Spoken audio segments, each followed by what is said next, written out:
Welcome to channel Ancient World Hub. Please like, subscribe and comments. Thank you.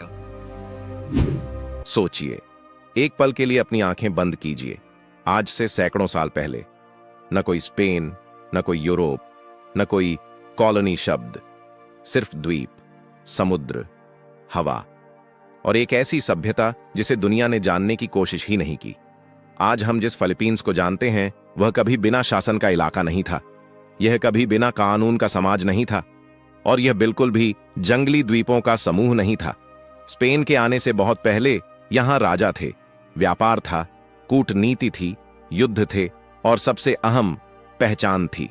लेकिन 333 साल के शासन में स्पेन ने एक काम बखूबी किया। इस पहचान को इतिहास के पन्नों से धीरे धीरे मिटा दिया। आज की कहानी उसी मिटाए गए इतिहास की है। उत्तर से शुरू करते हैं। लुजोन द्वीप।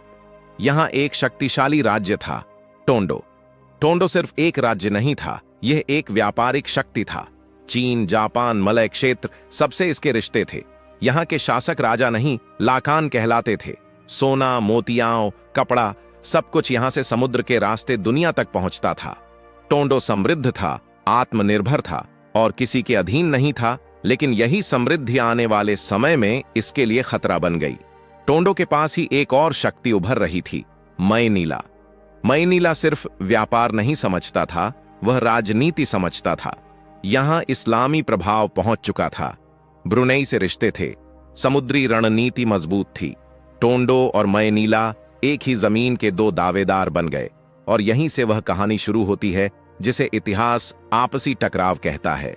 जब स्पेन पहुंचा तो उसने तलवार पहले नहीं उठाई। उसने देखा, समझा और इंतजार किया। दो राज्यों के बीच दरार पहले से थी। स्पेन ने उसी दरार में अपना पैर रखा और इतिहास ने करवट बदली। स्पेन जब लुजोन के उत्तर में टोंडो और मैनीला की खींचतान को समझ रहा था, उसी समय फिलीपींस के दूसरे हिस्सों में कई और ताकतें अपनी अपनी दुनिया चला रही थीं। अब कहानी दक्षिण की ओर बढ़ती है। समुद्र के बीच बसे द्वीप। यहां था सेबू। सेबू कोई साधारण द्वीप नहीं था, यह एक समुद्री केंद्र था जहां जहाज रुकते थे, जहां व्यापारी आते थे, जहां खबरें फैलती थीं। सेबू के लोग समुद्र से डरते नहीं थे, समुद्र उनका रास्ता था। यहां के शासक राजा नहीं कहलाते थे, उन्हें दातू कहा जाता था। दातू सिर्फ युद्ध का नेता नहीं होता था, वह समाज का संरक्षक होता था। सेबू में कानून था, परंपरा थी और सबसे अहम सम्मान की भावना थी। यहीं पर 1521 में एक विदेशी आया, फर्डिनेंड मैगलन, स्पेन का प्रतिनिधि। उसे लगा ये लोग आसानी से झुक जाएंगे, लेकिन उसने फिलीपींस को समझा ही नहीं था।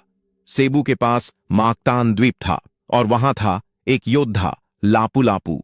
लापू लापू कोई राजा नहीं था, वह कोई साम्राज्य नहीं चलाता था, लेकिन वह आजादी का प्रतीक था। जब मैगलन ने धर्म और सत्ता के नाम पर झुकने को कहा तो जवाब आया, नहीं। और उसी दिन इतिहास ने लिखा, पहली बार किसी यूरोपीय ताकत को फिलीपींस की जमीन पर हार मिली। मैगलन मारा गया, लेकिन स्पेन रुका नहीं। अब कहानी पूर्व की ओर बढ़ती है। वहां था बुतुआन। बुतुआन फिलीपींस का सबसे समृद्ध राज्य था। यहां सोना था, लोहा था और सबसे बड़ी बात, तकनीक थी। बुतुआन के जहाज इतने मजबूत थे कि वे खुले समुद्र में महीनों टिक सकते थे। चीन के साथ सीधा व्यापार था। चीनी रिकॉर्ड में बुतुआन का जिक्र एक सम्मानित राज्य के रूप में मिलता है। यह कोई कल्पना नहीं, यह दस्तावेजों में दर्ज है। लेकिन बुतुआन की ताकत उसकी कमजोरी भी बनी, क्योंकि जहां धन होता है वहां नजरें पड़ती हैं और विदेशी ताकतें नजर रखने में कभी चूकती नहीं। अब आते हैं एक ऐसे राज्य पर जिसका नाम कम लिया जाता है, लेकिन भूमिका गहरी थी, पंगासिनान। यह राज्य व्यवस्था का प्रतीक था। यहां नियम थे, कर प्रणाली थी और समाज एक ढांचे में चलता था। पंगासिनान अपने पड़ोसियों से लड़ाई नहीं चाहता था, वह संतुलन चाहता था। लेकिन इतिहास में संतुलन अक्सर कुचला जाता है। स्पेन ने एक बात समझ ली थी, फिलीपींस को सीधे जीतना मुश्किल है। यहां हर द्वीप अपनी पहचान रखता है। इसलिए स्पेन ने एक पुरानी रणनीति अपनाई, डिवाइड एंड रूल। एक राज्य को दूसरे से डराया गया, एक दातू को दूसरे के खिलाफ मदद का लालच दिया गया और धीरे धीरे स्पेन सहयोगी बन गया। धर्म यहां हथियार बना। जो ईसाई बना वह सुरक्षित, जो नहीं बना वह दुश्मन। स्पेन ने कहा, हम तुम्हें सभ्यता देंगे, लेकिन बदले में पहचान ली गई। अब तक उत्तर और मध्य फिलीपींस स्पेन की पकड़ में आने लगे थे, लेकिन एक इलाका अब भी अडिग था, दक्षिण मिंडानाओ। और यहीं से कहानी सबसे खतरनाक मोड़ लेती है, क्योंकि यहां मौजूद थे वे राज्य जो झुकना जानते ही नहीं थे। समुद्र के सुल्तान, रणनीति के उस्ताद और स्पेन के सबसे बड़े दुश्मन। यहीं से अगला हिस्सा शुरू होगा, जहां सुलू और मगुइंदानाओ पूरी ताकत से इतिहास में उतरते हैं, जहां साबित होता है कि फिलीपींस पूरी तरह कभी गुलाम नहीं बना। और अब कहानी पहुंचती है फिलीपींस के उस हिस्से में जहां स्पेन की सबसे बड़ी परीक्षा शुरू हुई, दक्षिण मिंडानाओ। यहां लोग सिर्फ अपने गांव के लिए नहीं, अपनी पहचान के लिए जीते थे। यहां सत्ता सिर्फ ताकत नहीं थी, यह विश्वास था। और इसी धरती पर उभरी दो सबसे मजबूत ताकतें। पहली, सुलू सल्तनत। सुलू समुद्र की गोद में बसा एक ऐसा राज्य था जिसकी सीमाएं नक्शों से बड़ी थीं। यह सिर्फ फिलीपींस का हिस्सा नहीं था, इसका प्रभाव बोर्नियो, मलेशिया और इंडोनेशिया तक फैला हुआ था। सुलू के सुल्तान समुद्र को समझते थे। उनके पास तेज नौकाएं थीं, अनुभवी नाविक थे और ऐसी रणनीति जिससे दुश्मन अक्सर रास्ता भटक जाता था। स्पेन ने कई बार कोशिश की, लेकिन सुलू कभी पूरी तरह झुका नहीं। कभी युद्ध, कभी संधि, कभी धोखा, लेकिन सुलू हर बार फिर खड़ा हो गया। दूसरी, मगुइंदानाओ सल्तनत। यह सल्तनत तलवार से ज्यादा दिमाग से लड़ती थी।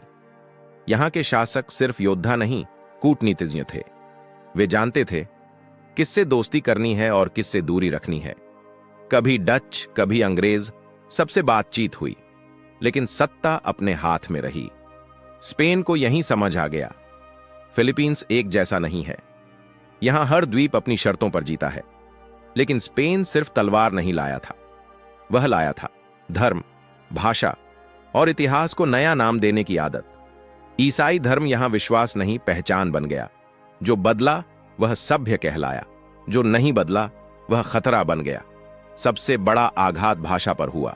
बैबाइन, जिसमें सदियों का ज्ञान था, उसे धीरे धीरे हाशिए पर धकेल दिया गया। नई भाषा आई, नई किताबें आईं और पुरानी कहानियां लिखी ही नहीं गईं। 333 साल, इतने समय में किसी भी सभ्यता को चुप कराया जा सकता है, लेकिन फिलीपींस पूरी तरह कभी चुप नहीं हुआ। उत्तर में स्पेन का शासन था, दक्षिण में प्रतिरोध की आग। फिर आया 19वीं सदी का अंत। दुनिया बदल रही थी, स्पेन कमजोर हो रहा था और फिलीपींस में एक नई आवाज उठी। यह आवाज तलवार की नहीं थी, यह सवालों की थी। उन्होंने पूछा, अगर हमें धर्म दिया गया तो हमारी आत्मा क्यों छीनी गई? अगर हमें शिक्षा दी गई तो हमारा इतिहास क्यों मिटाया गया? 1898 स्पेन चला गया, लेकिन फिलीपींस अभी भी पूरी तरह आजाद नहीं था। एक साम्राज्य गया, दूसरा आया, लेकिन इस बार लोग जाग चुके थे। आज जब हम स्पेन से पहले के 7 राज्यों को देखते हैं तो एक सच्चाई सामने आती है। फिलीपींस कभी बिना राजा का देश नहीं था, कभी बिना कानून का समाज नहीं था और कभी बिना पहचान की धरती नहीं था। टोंडो ने व्यापार सिखाया, मैनीला ने राजनीति, सेबू ने साहस, बुतुआन ने समृद्धि, पंगासिनान ने व्यवस्था, सुलू ने समुद्री शक्ति और मगुइंदानाओ ने अडिग प्रतिरोध। और यही कारण है कि 333 साल की चुप्पी के बाद भी फिलीपींस की आवाज आज भी जिंदा है। कहानी यहीं खत्म होती है, लेकिन इतिहास यहीं रुकता नहीं, क्योंकि जो कहानी कभी दबा दी जाती है वह एक दिन और जोर से लौटती है। और अब कहानी अपने आखिरी मोड़ पर खड़ी है। 333 साल, इतना लंबा समय किसी भी समाज को भुला देने के लिए काफी होता है। नाम बदल दिए गए, भाषाएं दबा दी गईं, देवताओं को मिटा दिया गया और इतिहास को नई स्याही से लिखा गया। लेकिन एक चीज फिर भी नहीं मिटी, याद। फिलीपींस की जमीन आज भी याद रखती है उन 7 राज्यों को जिन्होंने कभी इस धरती को चलाया था। टोंडो की गलियां आज भी व्यापार की पुरानी आहट सुनती हैं। मैनीला की हवाओं में आज भी राजनीति की चालें तैरती हैं। सेबू का समुद्र आज भी लापू लापू की अडिग आवाज गूंजाता है। बुतुआन की मिट्टी आज भी सोने से ज्यादा गौरव संभाले हुए है। पंगासिनान आज भी व्यवस्था और संतुलन की कहानी कहता है। सुलू का समंदर आज भी किसी विदेशी झंडे को पूरा हक नहीं देता। और मगुइंदानाओ, आज भी झुकने से इनकार करता है। स्पेन चला गया, लेकिन उसके छोड़े सवाल आज भी मौजूद हैं। क्या किसी सभ्यता को सभ्य बनाने के नाम पर उसकी पहचान छीनी जा सकती है? क्या इतिहास सिर्फ वही होता है जो विजेता लिखते हैं, या फिर वह भी इतिहास है जो सदियों तक चुप करा दिया गया? आज जब हम फिलीपींस को देखते हैं तो हमें सिर्फ एक आधुनिक देश नहीं दिखता, हमें दिखता है एक दबा हुआ अतीत जो अब फिर से बोलना चाहता है। क्योंकि जो इतिहास भुला दिया जाता है वह मिटता नहीं, वह इंतजार करता है सही समय का, सही आवाज का। और शायद आज वह आवाज आप हैं, क्योंकि इतिहास सिर्फ किताबों में नहीं होता, वह सवाल बनकर जिंदा रहता है। और आखिरी सवाल आपके लिए, क्या हम उस इतिहास को जानने के लिए तैयार हैं जो हमें कभी जानने ही नहीं दिया गया? हाँ, खामोशी। उम्मीद है आपको यह कहानी पसंद आई होगी, और ऐसी ही रोचक ऐतिहासिक कहानियों के लिए लाइक और सब्सक्राइब करना न भूलें।